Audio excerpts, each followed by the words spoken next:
So here's the question I want you to consider. Why do you want to be a guest on podcasts? And the kind of answer that I'm looking for is this. It could be a selfish answer. For example, the reason why I wanted to be on podcasts is because I wanted to reach a bigger audience so that I could get more people on my list. So that's selfish, right? That's a business decision. So that's why I wanted to get on podcasts.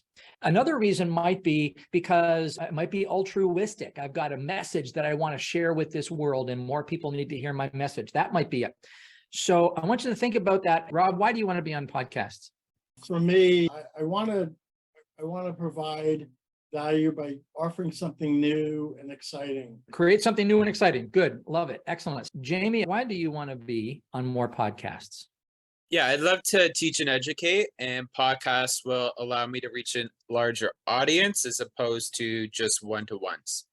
And so let me just drill down just a little bit. Reaching a larger audience for what purpose? Teach, educate, and ultimately find some new clients. Find some new clients is the bottom line, right? Good. So let's go to the bottom line. Find some new clients for Jamie. So Mike, what I'm going to ask you to do with that is this: extend it further. Why do you need to be the one in your niche? What is that going to do for you? So just think about that. Amber says, I've never told my story. It's foundation of why I can help people, so I need to tell it. Amber, good. I love that. It's a good start. And so again, what I want to know, Amber, is go a layer deeper. Why do you need to tell your story? What is the outcome? And I'll tell you where we're going with this, folks, is if we don't have a fairly clear outcome of why we're doing this, what can happen is we might put forth the wrong questions. So part of our topic today is, how do you formulate the questions that you would like to be asked in the interviews that you give?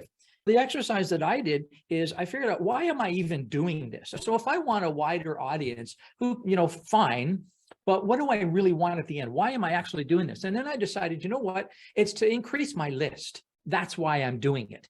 So then what happened is, increasing my list, that informed the questions that I wanted to have asked in the interviews that would lead towards me giving something away.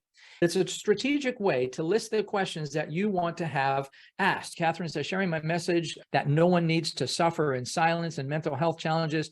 We can all go from barely surviving and thriving. That's fine. That's very motivational. I still want to know, Catherine, why is that important to you? So think about that. Robert says, to get more people, stop living a small life through better understanding who they are and capable to do. Good, Robert. And if that's the bottom line, that's beautiful. Is there another bottom line? So we just keep asking the questions. Why is that important to you? And if we get to a stop, that's fine. That's good. If the whole point is, I just want people to be inspired, that's a beautiful outcome. And if that's the outcome, that's what we need to know. Tammy says 2 reasons. Business reason is to extend the reach and increase authority, increase leadership clients. Altruistic reasons is to help people build their leadership skills and make work life better for a broader group of people. Cool. So you got 2 reasons there. That's good. That's fine. Kat says, it's both for me. I want to spread the word about self-love and authentic empowerment living for women. Good. And I want to establish myself as an expert and extract clients and speaking gigs. Good. So you've got 2 there. Wonderful. That's outstanding. And then Stacy says, collaborations. We share values to each other's audience and referrals. Good. So for you, it's about collaboration and referrals. So I want you thinking about this, because whenever you go onto a podcast as a guest, you want to have a purpose. Now, I'm going to explain it this way. Being a guest on a podcast is a bit of a messy thing. And here's why. Because one of the reasons is because you can send the host a list of questions that you want to have asked, and they may or may not ask any of them. Or you can send the questions to the host. They may ask every one of them. I have encountered every kind of host. So here are the different kinds of hosts that you're going to encounter out there in terms of the interview itself and what gets asked. You're going to encounter these hosts. You're going to encounter the ones that want your questions in advance. They want to vet the questions.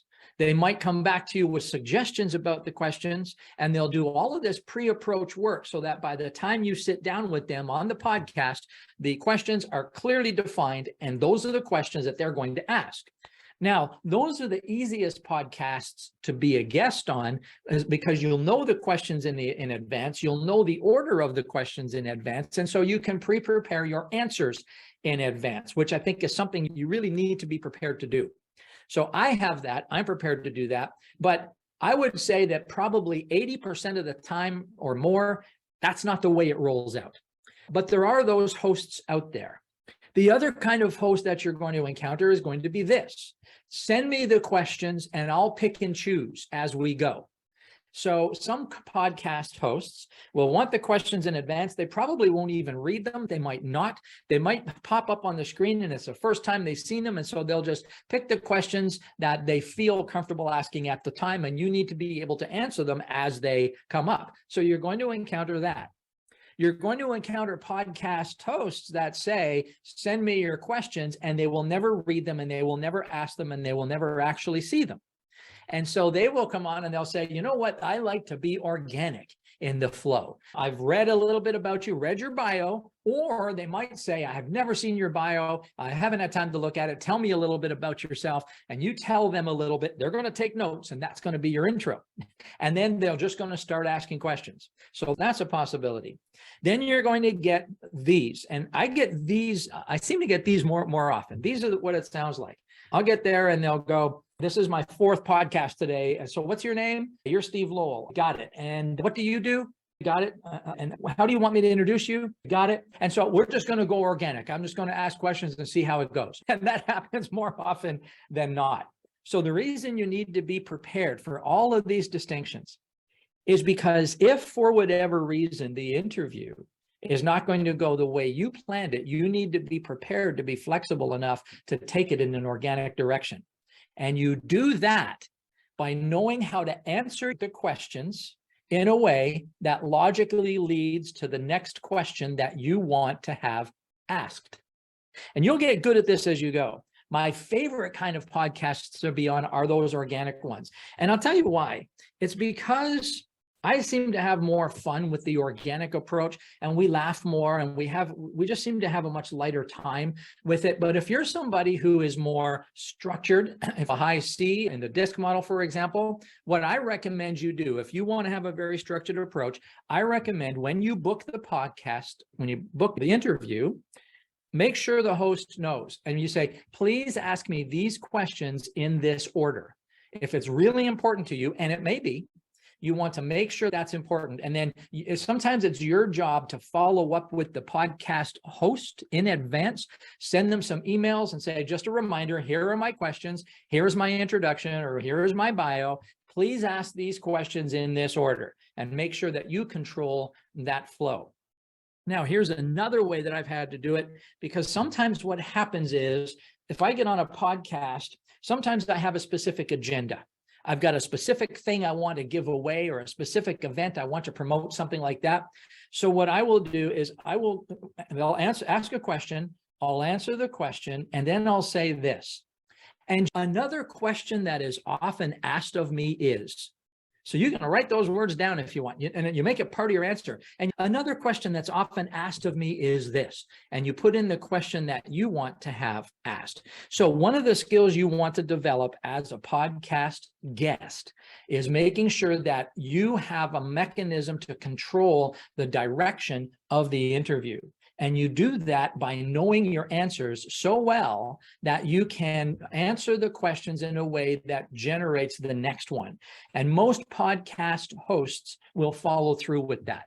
You're going to run into podcast hosts who will actually be all about themselves, which means they'll say something like, okay, Steve, so how long have you been speaking in public? And I'll say, I actually started at the age of 6. And they'll go, yeah, me too. What happened to me was when I was at the age of 6, I played it and I got a part in a school play. And then from there, I went on to high school. And then in high school, I was the valedictorian. And they'll go and they'll tell you their whole life. And they'll take 10 minutes of podcast time and tell you their story.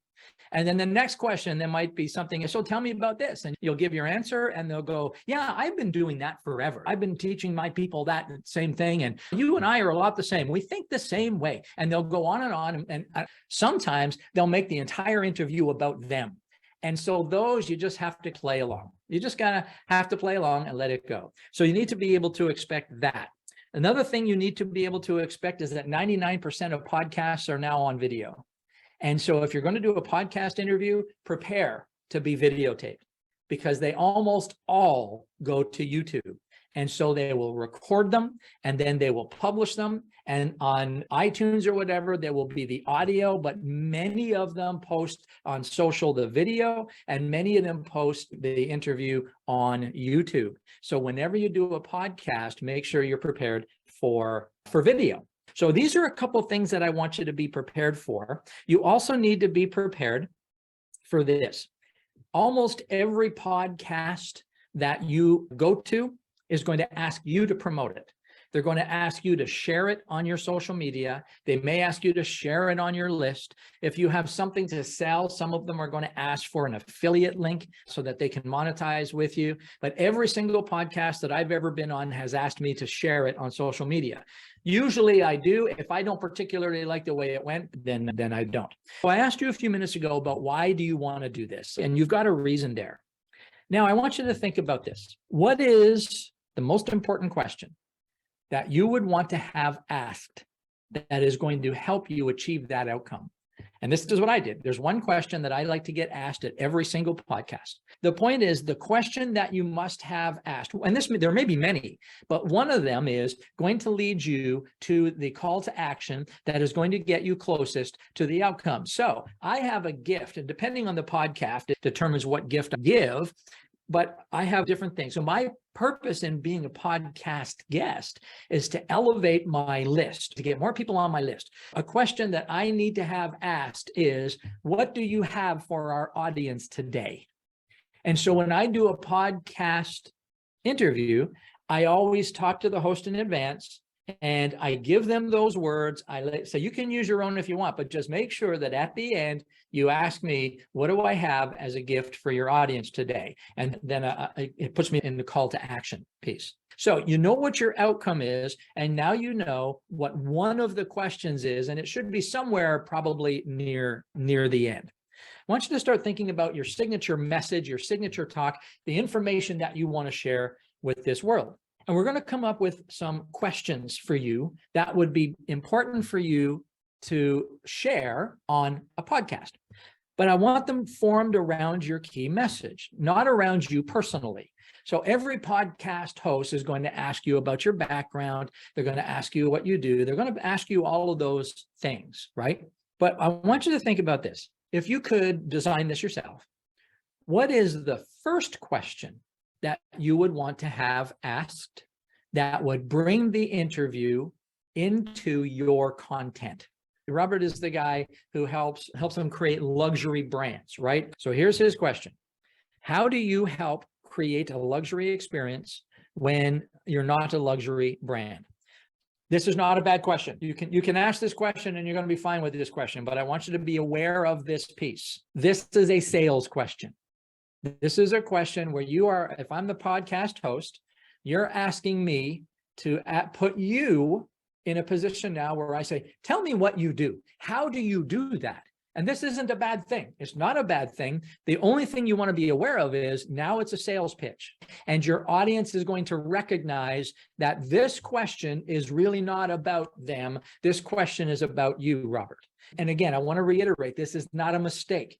But I want you to be aware that if you do this, I want you to do it deliberately, because what it could do is it could position you as having a mindset of self-service instead of a mindset of service. So I want to talk about this for a second, because this is a super, super important topic. And I love this question that it's launching this discussion.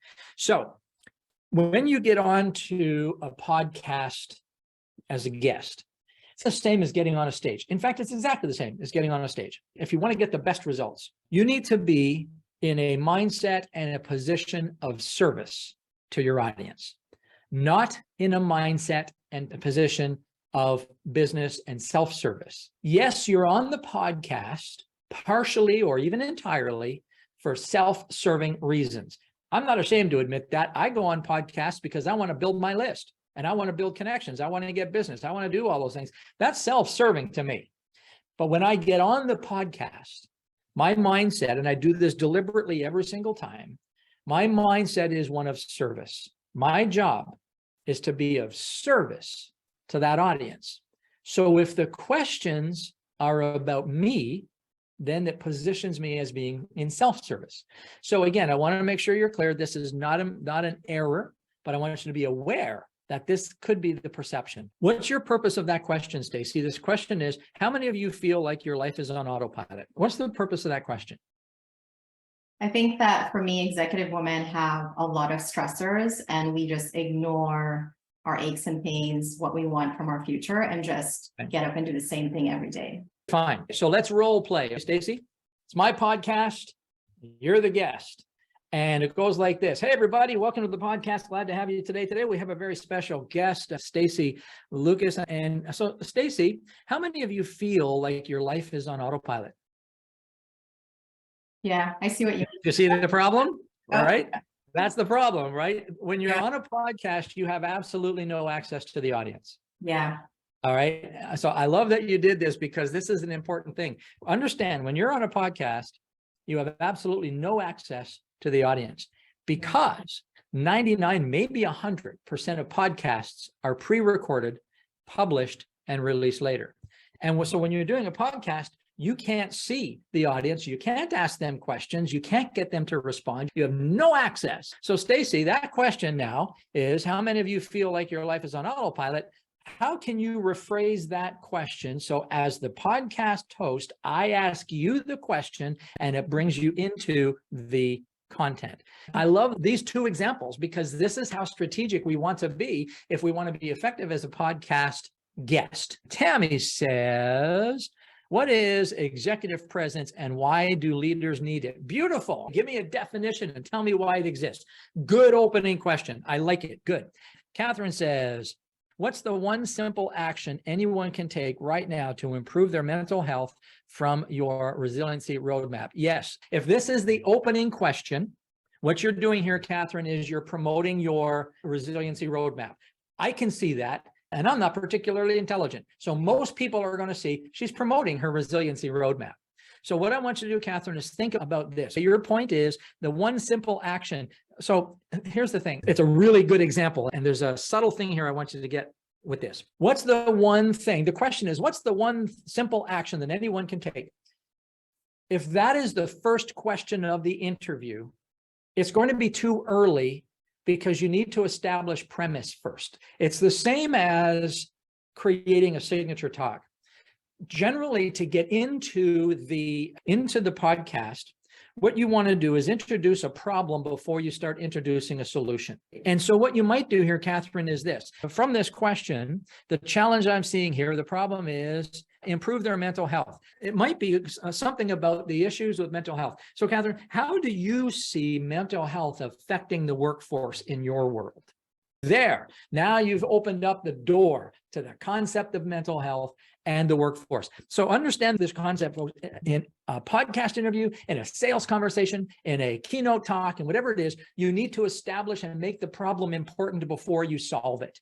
So don't go straight to the solution here because now it's a sales pitch. Catherine, that's a sales pitch. So I want to make sure you get that understanding. So Catherine, I'm going to challenge you the same way I challenged Stacy. Reword the question, and I gave you an option. You can use my words or use your own, but reword the question so that it introduces the topic, the premise, or the problem before going straight to the solution. Amber says the first question should be teeing them up to getting to know you. Yeah, and so let me get this straight. The podcast host is going to do that. For sure. 90% of them are going to do those questions. So tell me about yourself. How long have you been doing this? And how did you get into this? They're going to do some questions about you. That will happen. And most podcast hosts are savvy enough to get that to occur. So when I say the first question, to clarify, what I mean is the first question that is asked to get you into the content. So all the rapport stuff is going to happen first. How would you like to get into the content? I see Kat. What does it mean to hold yourself sacred? That's an interesting thing. I'm not certain about that one, only because it doesn't yet address the problem. Let me work with Kat for a second. Kat, I'm going to bring you forward here. What are the problems that holding yourself sacred solve? Why do I need to hold myself sacred? What does that even mean? So most people are really cruel to themselves in their minds. They judge their bodies, they hold themselves back, they wear a mask to make themselves socially acceptable. They live in fear. Got it. What you just said is the answer to the question. What's the question that draws that answer? Without going into the holding yourself sacred. Now, again, I want to make this clear, Kat, this is not a mistake.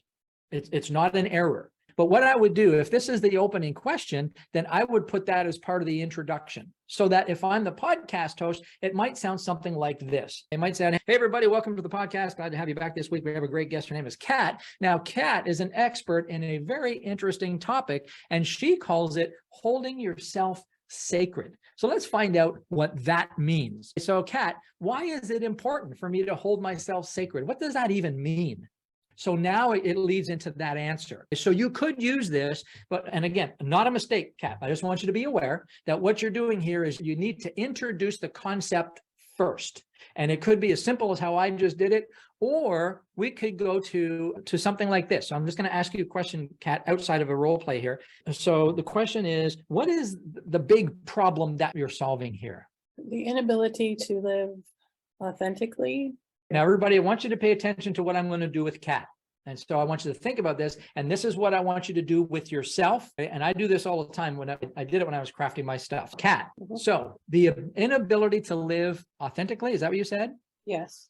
And so what does that cause? It causes you to not be as successful as you could be in relationships. Yes. So the bottom line is that unless I do all of this stuff, it really hinders my ability to be successful in my relationships and my business and all of those things. So the bottom line is it hinders my ability to succeed. Is that correct? That is, yes, correct. And it inhibits your happiness. And it inhibits my happiness. So the fundamental principle here is limiting my success and limit my happiness. So what is a question that you can ask that brings forth that concept? Do you mean that I can ask or that the podcast? Yes, that I can ask you as a host. What, I don't know if they would say, what can I, or what can people do to? No, that's not it, Kat. Because what we're going to do is spend the rest of our time together preparing you to get on those podcasts. And I'll show you how to do it using PodMatch because it's just crazy. And I'll talk to you about another approach as well. Kat, the bottom line here is it's about success and happiness. So how about if I asked you this question? If I said, so Kat, in your introduction and in the information you sent me, I read a lot about focusing on success and happiness. And you seem to think that there are specific reasons why people don't succeed at things and don't feel as happy as they should. Tell us some of those reasons. Now that you're saying that, I feel like success isn't really my. Oh, see, this is why we do this, so that you can narrow it down. I feel hear the pitter patter of little people. I read Alex's email too. The poor guy. Now, Right? no, I want to come here for a second. I want to do an experiment here. What are the words in the email that I hear most often in my life? Yeah, I've never had said this. anything like that happen before. Yep. I have to tell you why this is funny. This time All I'm right, thanks. Hannah. We may or may not get Alex back. And after I'm finished with Kat, I'll tell you why that's funny. Okay, so Kat, now you know you've determined something, right? You've got some clarity. So you figured out that success may not be it. So what is the focus?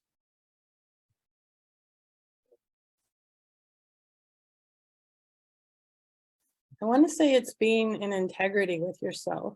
So again, you're And backing up. happy. So I'm going to say why. So who cares? What is the effect of me not being in integrity?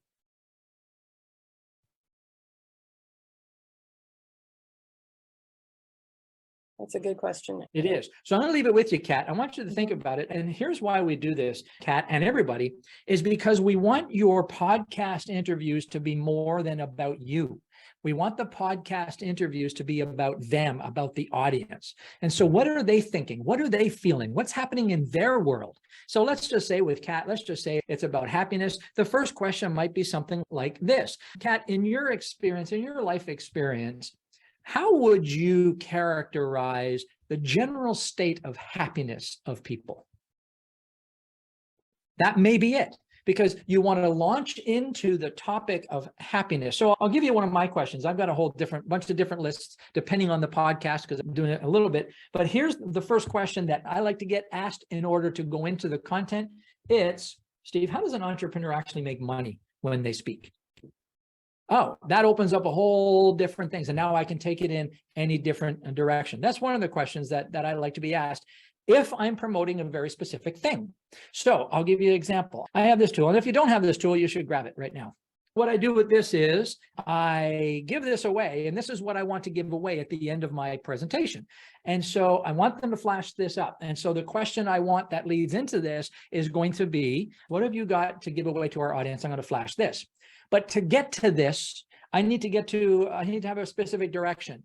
And in this podcast, it's usually about why speakers want to make money. So after all the niceties and after all the general shaking of virtual hands and all that kind of stuff, what I want that person to ask me is, I want to start getting into the topic of speakers making money. So the question is going to be around, so how do entrepreneurs make money when they speak? Then I'm going to start going in and understand it's not about, Steve, what do you do to help entrepreneurs make money when they speak? The question is about entrepreneurs. How do they do that? And then I'm going to launch down. And then there's a whole bunch of questions after that. So I want you to be thinking about the premise that leads your conversation and the question that exits your conversation. Those are the two most important questions. This is what I've found. For me, the two most important questions are the first question into the content and the last question out of the content. So I want both of those questions asked because that helps me guide. Now, the questions I send in between may take to specific concepts that I want. So for example, one of the questions I have on my list here is, what makes someone a transformational speaker instead of just a speaker? Why do I want that? Because I want to talk about all the concepts of transformational speakers so that when I show them this thing, it has significance. I've built up the importance of this thing. And so by this time, they want it. So I plan the questions so that it directs them to a specific outcome. Now, I did all this. I'm going to show you what this looks like in a few minutes, and I'm going to also give you a template. In fact, I'm going to give you 3 templates that you can use to create your own podcast guest one sheet. I'm going to show you one of mine, and then I'm going to give you that template. But right now, I want to make sure that the questions that you ask are properly designed, because this is why you're there. And if your questions are not strategically and tactically designed to get you to an outcome, then you're just a visitor on somebody else's show. Amber says, are they going to care about your advice if they don't have any backstory out of the gates? Amber, you're 100% correct. You're correct. And that's why the podcast hosts, they're pretty good at this. But let's address this for a second. If there are specific things that you want them to know about yourself, then add those into your intro. And when you send it to the podcast host, you say, these are things that I really want to have mentioned, or I want to be asked about before we get into the content. And what will happen many times is the podcast host will just say, Steve, so tell us a little bit about yourself.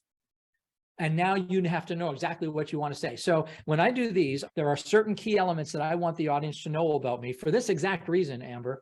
And that is, I want them to know these major things. Been on the live stage since the age of 6, 40 years training professional speakers, coaches, and entrepreneurs around the world. Past president of the Canadian Association of Professional Speakers, past president of the Global Speakers Federation. Those are the 4 things, because they all sound really cool. Nobody in the audience is going to know what the Canadian Association of Professional Speakers is unless they're part of it. Nobody is going to know what the Global Speakers Federation is unless even if they are part of it, they don't even know what it is. So nobody's going to know what that is. But doesn't that sound cool? Yeah, I'm the past president of the Global Speakers Federation. Wow, it's like the Starship Enterprise kind of thing. But these are good credentials because I want that exact thing, Amber. I want the audience to go, it sounds like this guy's the real deal.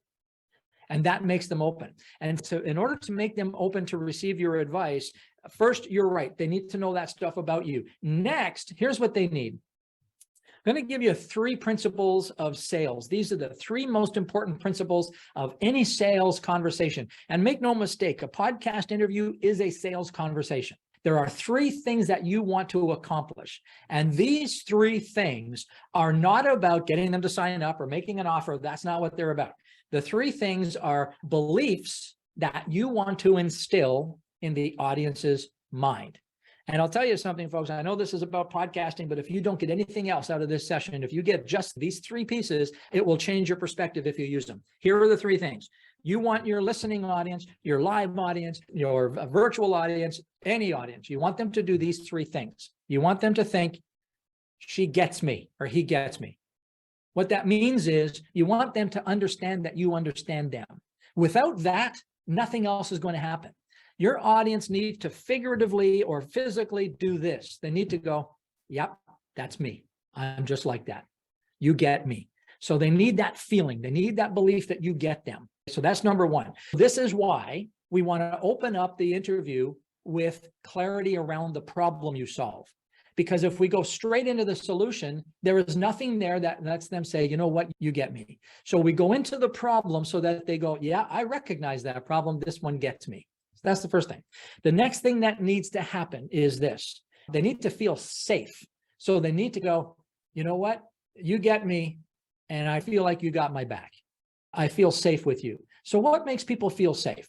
What makes people feel safe is if you're not talking about yourself all the time. What makes people feel safe is when you're talking about them.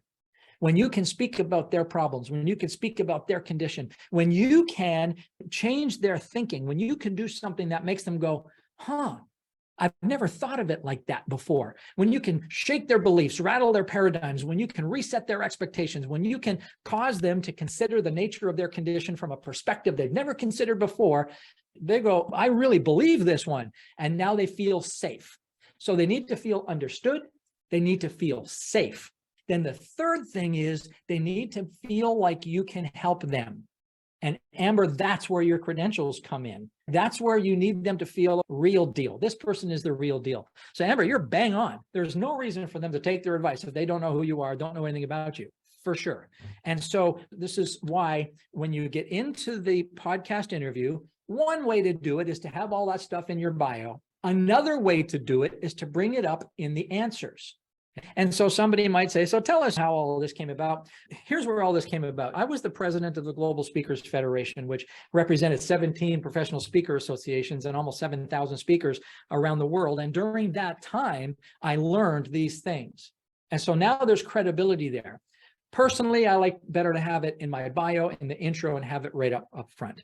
So now when you've got the credibility there from your background and experience, and you help your audience get clarity around the problem, and then offer yourself as a solution, they feel like they're understood, they feel like they're safe, and they feel like you can actually help them. So if you get those three outcomes in your presentation or in your interview, that's going to be really good for you. I got to tell you, this has been happening my entire life.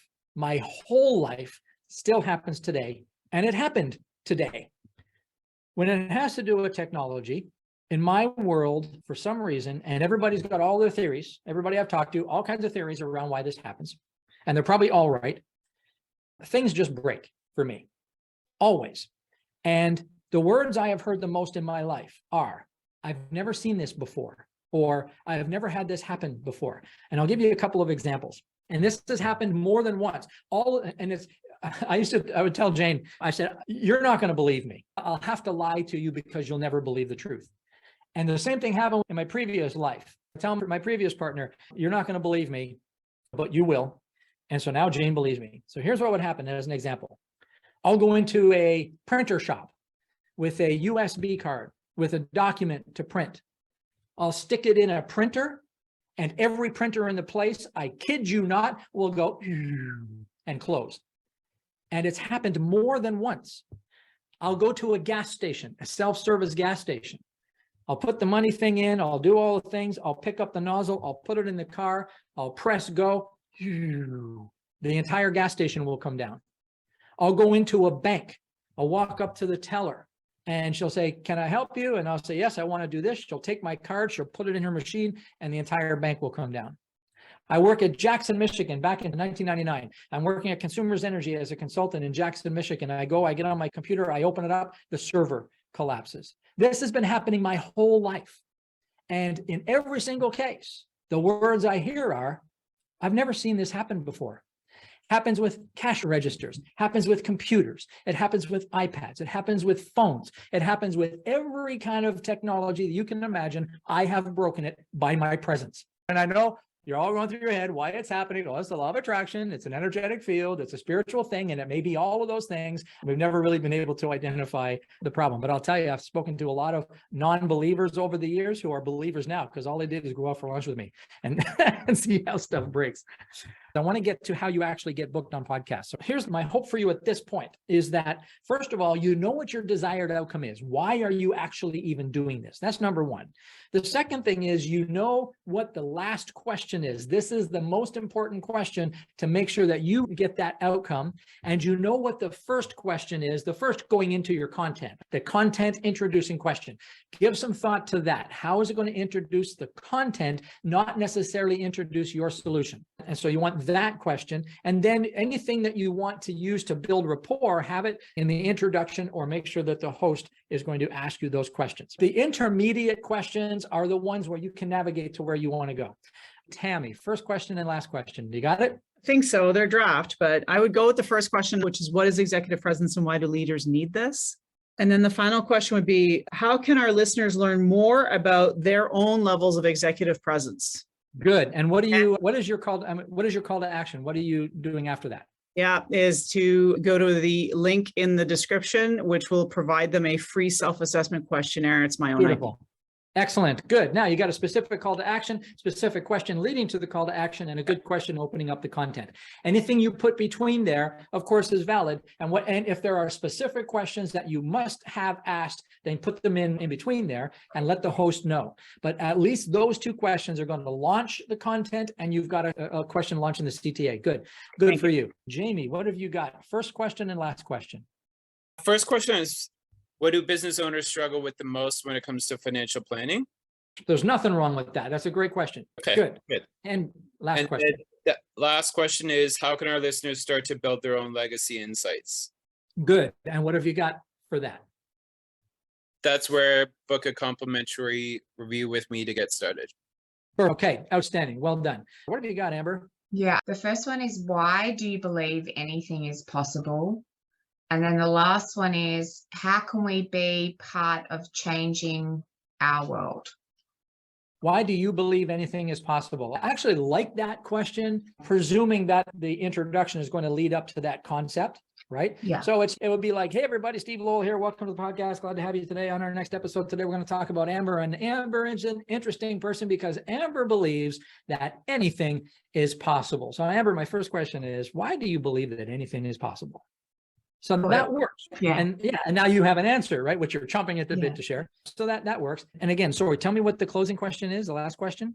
We're cultivating them to have that mindset. So then it's, how do they take action to deliver against that? Okay, so hold on, let's back up a little bit. Do you have a selfish reason for doing this? Is there something you're trying to achieve personally by being on this podcast? No, it's not about me. Oh, that's okay. That's fine. Yeah. So it really is just about spreading a message. Yeah. Good. So fine. So then here's a way to think about this. If you had 60 seconds to give 1 point of wisdom, if there was one thing that you absolutely had to share with this world, what would that be? If the world said to you, Amber, this is your 60 seconds, change the world, what would you say? So come up with that. What would you say? And then the question could be that. Right? The question could be, Amber, so listen, before we close, what are your final words? And by the way, a lot of podcasts, they ask that question. What are your final words of wisdom? Okay. And if that's the question you'd like to have asked, that's a legitimate question. That last question is designed for you to have whatever impact it is you want to have. Like for me, it's about getting people on my list. So for me, it's about download this thing. For Jamie, it's about book an appointment. For Amber, it could be just go forth and be happy, whatever it is, but have those final words of wisdom. Okay? Yeah, that's great. Thanks. Yeah, good. Robert, what are the first question and last question? For me, my first question, this one. Why most people end up living complicated and stressful lives to be successful? Okay, got it. And your closing question? My closing question would be, how can you help the audience to start living a limitless life without distress? Got it. And so what are you going to offer with that question? I'm going to offer a momentum call with me to discover what you want and what is preventing you to live a life without limits. Can you repeat that last question again for me? How can you help the audience to start living a limitless life without distress? Let me offer this to you. I would target that question a little bit more towards making a call. Here's why. See if you can follow me on this. How can you help makes the question about you, but you want the audience to do something. So if the question was more like, what is the first thing our audience should do if they want to live a better life? Your answer is the first thing they should do is download this thing. So you see, the question is about the audience. It's not about you. Now, it's a very subtle difference there, but it does make a difference in the uptake. Does that make sense what I'm saying to you, Robert? Yeah, completely. Good. Excellent. Yeah, Kat, go ahead.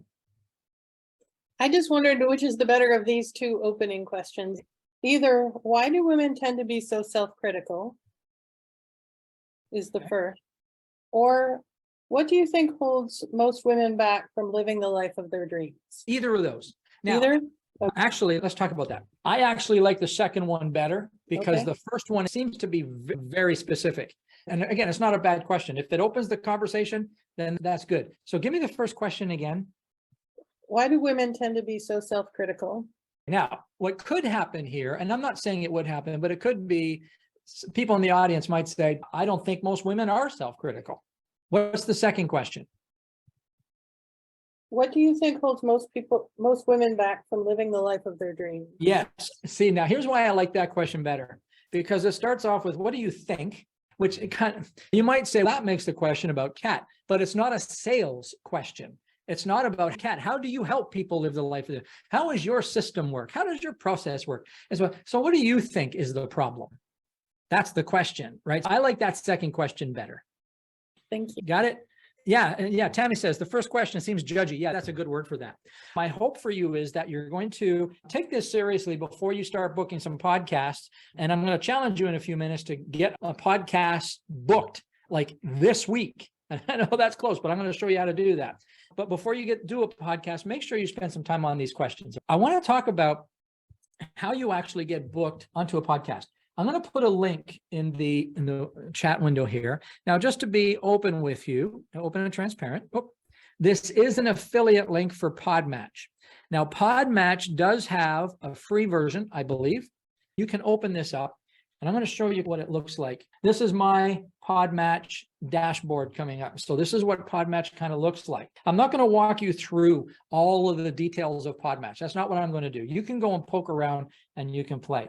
But I want to show you something really impressive. And if you follow my pointer, you look up here, it says 6 matches. See there where it says 6 matches right here? One of the reasons I love PodMatch so much is because it gives you 6 new matches every single day.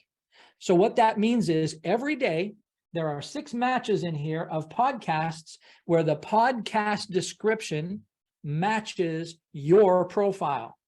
Now, some of them are going to match in reality. Some of them are not going to match. So here's what this tells me about this podcast right now. It says moving to openness. There's no graphic.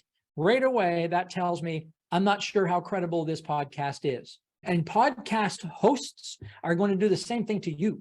When they open up your profile, and if they don't see a professional photo, all of a sudden your credibility just drops. So right now, I can pretty much tell you this is probably not a credible podcast for me. Here's the next thing I look at here. It's going to tell me this right here, the number of episodes right there. This one has had 88 episodes. And what I look for, and this is not necessarily a deciding factor for me, but what I look for is this like an actual podcast? Are they actually doing stuff? 88, that's a pretty good number. It's probably been around 6 months, a year, maybe something like that. And so that's fine. I'm a little concerned about why there's no image there. Here are some things that I don't pay any attention to. The downloads per episode. You're going to get some here. And I don't want to move forward on this because if I move forward on this to the next match, it takes this one off my list and I haven't had a chance to really explore it yet. But what would happen is I would go here. If I decide I want to use this one, then what I would do is up here, I would message the owner of the podcast. I can put it on hold. In fact, I'll do that. I'll go maybe later, or I can pass and say, nah, this isn't really for me. Or I can say, oh, you know what? I've already done that one. So I'll go to maybe later here and let's see what the next one is. So it's thinking, and I'll go through all 6 at some point today. And then tomorrow it's going to have another 6. So now I'm seeing something interesting here. I'm seeing no visual here for the second time, which is very rare. So that may tell me that I'm having a difficulty with my download. I've never seen this before, by the way. You may think I'm kidding. So now I'm going to go back and I'll check out the other one. So here's what I see here. The ratings are good. The reviews, I don't put a lot of stock into them because every podcast host is going to ask you, would you go and give me a 5-star review? Nobody's going to say, could you go and give me a 2-star review? Now, the other thing is they're going to review you as well. And so you go give them 2 stars, they're giving you 2 stars. You give them 5, they're going to give you. And so nobody ever gets other than 5-star reviews in my mind. And if they do, I'm not really sure how that happens. See here, it says 4,000 downloads per episode. There's no way to validate that. I don't believe any of them. I just don't believe that any of them get the number that they say. So I just don't put any stock in that, but I do put stock in this 811 episodes. This is a serious podcast that's been around for quite a while, primarily in the United States. Some of them will say it's global. Like, it tells you a lot about the podcast here. And here's 15 to 30 minutes. I get it. Remote only, audio and video. And now down here, there's ideal guest criteria. Tells me if I fit that criteria, about the audience, about what I need to know about the podcast. So I can go through these and then I just message. And I message the podcast, say, hey, PodMatch says I might be a good match for you. What do you think? And then they'll send me a message back. So I get through 6 of these every single day. And then I can search for more. I can search for anything I want and all these podcasts will come up. This is how I got booked 3 and 4 times a day for weeks on end, is by doing this. Now, a lot of them aren't a match, right? A lot of them are not a match, but I would say probably about 60, 70% maybe are a really good match for me. So I've been on all these podcasts. So my recommendation for you is to go to PodMatch and play. I think there's a free version. I'm not certain of that, but poke around the website. And I think it's $39 a month that I pay for this. The different kinds of podcasts you're going to experience. Some of them are pay-per-view. I've done one pay-per-play because I'm with pay-for-play. I pay to get on stages all the time because I can make a ton of money. I can pay $10,000 to get on a stage. I'll make 65 or 100 grand. So that's an easy thing for us if we're careful with the stages. So I'm fine with pay-to-play. I just haven't done it in the podcast world yet. And the reason is there's hardly ever, if ever, any immediate return on a podcast. And oftentimes you never really know if any return that does come in 6 months down the road, what podcast it was from. So I don't really do pay to play very often. I've only paid to play once. It was $50 for a good podcast. And that person has ended up being a really good contact for us. So that happens. So go in and play in PodMatch, play around, explore around, see what's in there, and then decide if it's right for you. But if you decide that it's right for you, here's what must happen. You must take it seriously and you must be diligent. Try doing it every day for a week. And I can almost guarantee you're going to get booked on podcasts. Now, the other thing you can expect is this: when you book through this podcast format, your interview may be a month, 2 months, 3 months down the road. I have some that I've booked that are booked for March because some of them only do it once every 2 weeks. Some of them are so far booked out, that's where it goes. That's where you're at. Book it anyway. So you book the podcast, then generally what happens is the interview happens and it's almost always over Zoom, not always, but almost always over Zoom. And they're almost always published video and audio, but they're very rarely published quickly. So what the host will say is, this now was December 7th. This podcast is going to be promoted and produced and released on the first week of February. And it could be that. It could be 2 months, 3 months out.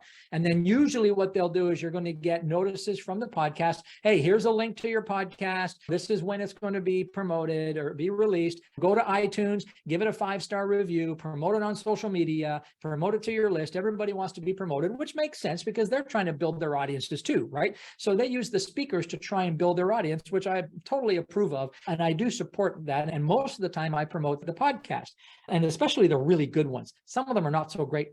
I don't promote them just because I don't. But I want you to go through PodMatch and play. Go in there and explore. There's another resource I want you to know about for you. It is completely different than PodMatch, and it's called Podapalooza.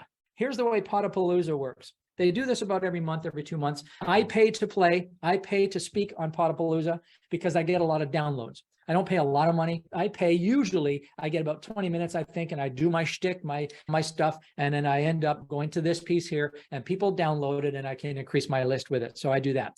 But for you, without paying to play, you can go to Podapalooza and it's like this.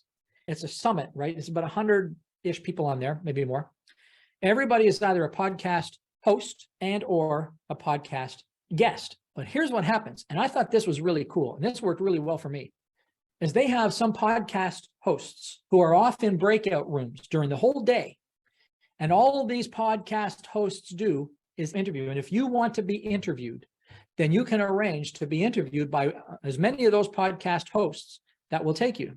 So you could spend your day doing podcast interviews right there. And all of a sudden, at the end of the day, you've been on 4 podcasts. And it's a great resource, especially if you're a speaker. Jamie's been on them many times. Jamie Madigan's been on them many times. He's a regular there because it works for him. So look at Podapalooza. Look at both of these things. I recommend you use both. I use both all the time because they offer different things. But at the end of the day, they're both going to help you get onto podcasts. Here's another thing you need to know. And this is what I've learned. The best resource for me, and maybe for you too, on any podcast has always been, and I didn't expect this, but the best effect, the best outcome has always been building the relationship with the interviewers. I didn't think about that when I started podcasting. But when we do the interviews, we usually have so much fun and they want to know about my world. And so I reach out to them and I invite them to some of the things that I'm doing and they become part of our circle. We end up interviewing them on some of our programs. We do these things and build the relationships with the podcast hosts. Some of them have become joint venture partners for us. They become affiliates for us, and they introduce us to their contacts. And so my hope when I started podcasting was I want to build my list, which happens every single time. But it never even occurred to me that I would find partners. Never occurred to me that I would find affiliate partners, that I would find joint venture people, that I would find experts to bring onto our events. I brought Alex to the annual general meeting of the Global Speakers Federation this past year, and he got to talk about PodMatch to the presidents of 17 professional speaking associations around the world. And he was able to expose his product to that whole world. So we do this with some of the people that we've encountered through podcasting. And I get business from it. Okay, here's what I want to do. I want to go around the room and I'm going to call your name. And what I'd like to know from you is, what is the most significant thing that you're taking from this session with you today, if there is one? Catherine, what is the one thing that you've taken so far from today that will be of most value to you?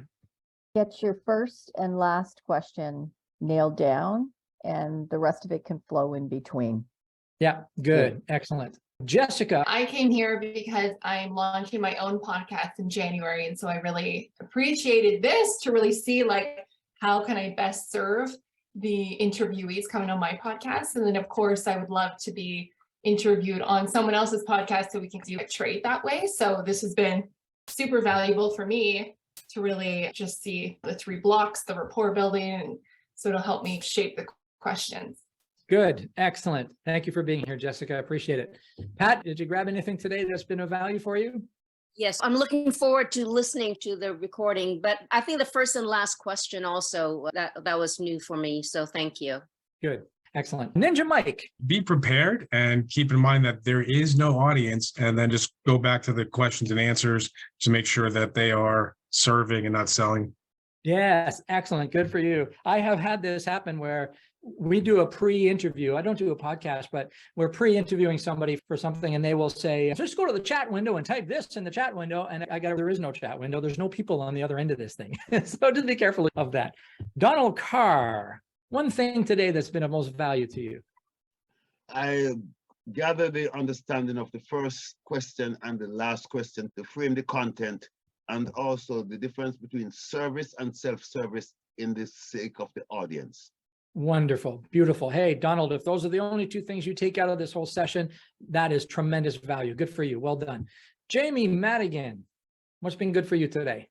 Yeah, it was also first and last question for me, Steve. And then also just ensuring that as I'm talking or guiding the other questions, that it's always self-serving, not selling. Good. Yeah. Serving and not selling, Jimmy. Good. Thank you. Robert. I think for me, it's definitely the first and last question, and really not being anything about you and all about your audience. Good. Yeah, that's a big one for you, Robert. You got to make that mindset Steve. shift. Yep. Excellent. And let's go to the other Robert Acosta. For me, it's the importance of establishing the problem at the beginning of the podcast. Otherwise, there's no use to keep talking. Yep. Good. Good for you, Robert. Well done. Thank you. Kat. What is really sticking with me is the why. Like going back to the clarity of why are you doing this and digging deeper. I'm going to really go into that. Excellent. Good. Thanks, Kat. Amber. I loved how you talked about that you've got their back, the audience. And I know I do, but I think the way I communicate it may get lost in translation. So the intention is there, but it may not come across or cut through. So I need to think about that. And then the root of everything is good quality questions. It was just re-anchored that for me today. Good, excellent. Glad you were here for it. Doyle, how about you? Yeah, the first and last questions, like everybody else has said, and then keeping the focus on service, serving the audience. Excellent. Good for you, Doyle. And Tammy? So all of the above, but my biggest takeaway is time to take action. Book it. Time to take action. You got it. Get in there and get her done. Thank you, everybody. Now, before we go, I want to show you a tool that I use, and I want to give you access to it. So I have what I call a one sheet. And in the speaking business, one sheets are an important thing. It's just one page document that tells the organizer everything they need to know about you. Now, between you and I have very rarely actually had to use the one sheet, but I have been asked for it. So I'm glad I have it. So I'm going to show you mine, and then I'm going to give you a link where you can get a template. So this is what mine looks like. This is on my website, and I'm going to scroll through this very simply. This is a PDF. And basically all it does is it tells them what they need to know about me. So there's a picture of me, a little bit of my background here. Here are some of the most requested topics. Your podcast hosts want to know this, because if they're looking at your one sheet, one of the first things they're going to do is say, what is this lady? What is this guy? What does this person speak about? So most requested topics. Then I have suggested questions. These are the questions that I like to ask. And what I don't have on here is the final question, only because I just never thought to put it on the one sheet. Okay. And then I've got a little bit of testimonial. Here's what people are saying about me. Got some big names there: Brian Tracy, Jack Canfield, Kevin Harrington, because I've got testimonials from them. So there's some credibility there. And then there's what we call quick facts. It's not that people have asked for these, but we found this to be useful. Quick facts. This is where the podcast host can get information about me to introduce me. My books are on there, and then contact information. So it's really pretty simple, but it's very valuable because the ones that have asked me for it have really liked it. So I did not create this. We have a person who works with us. Her name is G. She does all of our graphics and a whole bunch of different things. So what I did is I asked her to create some templates for you that you can use if you choose. Now, I'm going to put these in the chat window. It's just a link. Now, there's something you need to know about how this works. These are Canva templates. So what will happen is when you click the link, it's going to open your Canva account and duplicate these templates right into your Canva account. If you don't have a Canva account, it's probably going to prompt you to create one. If you're not using Canva, you don't know how to use Canva, Canva's not part of your world, you don't Canva, whatever reason, then this is not going to be of much service to you.